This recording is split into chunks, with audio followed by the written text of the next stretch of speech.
ഏകദേശം 450 കോടി വർഷങ്ങൾക്ക് മുൻപ് ബിഗ് ബാങ്ങിന് ശേഷമുള്ള ഈ വിശാലമായ ബ്രഹ്മാണ്ഡത്തിൽ ഗ്യാസുകളും ധൂളികണങ്ങളും പതുക്കെ ഒന്നിച്ചു ചേരാൻ തുടങ്ങി.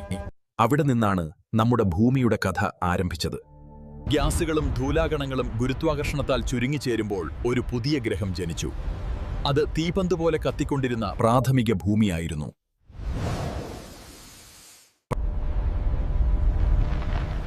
കാലം കടന്നുപോയപ്പോൾ ഭൂമിയുടെ താപനില പതുക്കെ കുറയാൻ തുടങ്ങി. ആകാശത്ത് അടിഞ്ഞുകൂടിയ നീരാവി കനത്ത മഴയായി ഭൂമിയിൽ പതിച്ചു. അങ്ങനെ സമുദ്രങ്ങളും നദികളും ജനിച്ചു. ജലവും സൂര്യപ്രകാശവും അനുയോജ്യമായ സാഹചര്യങ്ങളും ഒന്നിച്ചപ്പോൾ അത്യന്തം ചെറുതായ സൂക്ഷ്മജീവികൾ സമുദ്രത്തിൽ ആദ്യമായി ജനിച്ചു. ഇതാണ് ഭൂമിയിലെ ജീവന്റെ തുടക്കം. ഭൂമിയുടെ ഉള്ളിലെ ശക്തമായ ചലനങ്ങൾ ഭൂഖണ്ഡങ്ങളെ രൂപപ്പെടുത്തി. വായുമണ്ഡലം മാറി ഭൂമി ജീവിക്കാൻ അനുയോജ്യമായി.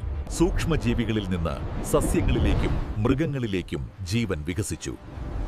ഭൂമി ജീവന്റെ വേദിയായി മാറി. അനന്തമായ കാലയളവിൽ രൂപപ്പെട്ടതാണ് ഈ ഭൂമി.